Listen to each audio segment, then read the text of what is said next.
చంద్రబాబు నాయుడు గారు కూడా రాష్ట్రం తరపున మిర్చి రైతుల తరపున ఉన్నటువంటి సమస్యలు ప్రస్తావిస్తే అది ఖచ్చితంగా ఇమీడియట్ గా టాప్ ప్రయారిటీ మీద తీసుకుని అవన్నీ కూడా సెటిల్ చేస్తామని చెప్పి కూడా ఆయన హామీ ఇవ్వడం జరిగింది. మరి నిన్ననే ఆయన వేరేగా ఒక మీటింగ్ ఈ రోజు పెడతామని చెప్పి ఇచ్చినటువంటి హామీ ప్రకారం ఈ రోజు ఒక మీటింగ్ పెట్టుకున్నాం. అగ్రికల్చర్ మినిస్ట్రీ తాలూకు అధికారులు నేను కూడా అటెండ్ అయ్యాను. రాష్ట్రం తరపున అచ్చెన్నాయుడు గారు అలాగే అక్కడ ఉన్నటువంటి అగ్రికల్చర్ టీం అందరూ కూడా అటెండ్ అయ్యి మళ్ళీ ఆ సమస్యల మీద ప్రత్యేకంగా చర్చించడం కూడా జరిగింది. అందులో ముఖ్యంగా ప్రొక్యూర్మెంట్ కి సంబంధించి ఎందుకంటే ఇది ఇమీడియట్ గా స్టార్ట్ అవ్వాలనే ఆలోచనతో చంద్రబాబు నాయుడు గారు నేను రిక్వెస్ట్ చేశారు. మరి దాన్ని సీరియస్ గా తీసుకుని కేంద్ర ప్రభుత్వం అలాగే మంత్రి గారు కూడా దాన్ని ఇమీడియట్ గా చేయిస్తామని చెప్పి హామీ ఇచ్చారు. వీలైనంత త్వరగా కేంద్రం నుంచి కూడా డిఫరెన్స్ ఆఫ్ ప్రైస్ ఏదైతే ఉందో దాన్ని పే చేయడానికి ఏదైతే 25% వరకు వాళ్ళకి MIS minimum market intervention scheme ద్వారా ఉందో దాన్ని పొడిగిస్తూ 75% వరకు కూడా కమిటీ ఆఫ్ మినిస్టర్స్ ద్వారా అప్రూవల్ తీసుకుని 75% వరకు కూడా చేస్తామని చెప్పి స్పష్టంగా హామీ కూడా ఇవ్వడం జరిగింది.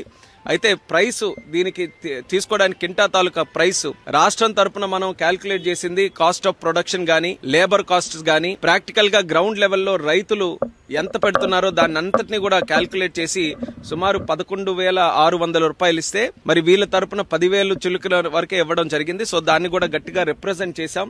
ఎట్టి పరిస్థితుల్లో క్వింటా తాలూకా ప్రైస్ ఏదైతే దీనికోసం క్యాల్కులేషన్ కి యూజ్ చేస్తున్నామో అది పెంచాలి. 11,600 అయినా దానికంటే ఇంకెక్కువ వస్తే ఎక్కువైనా సరే పెట్టాలని చెప్పాం.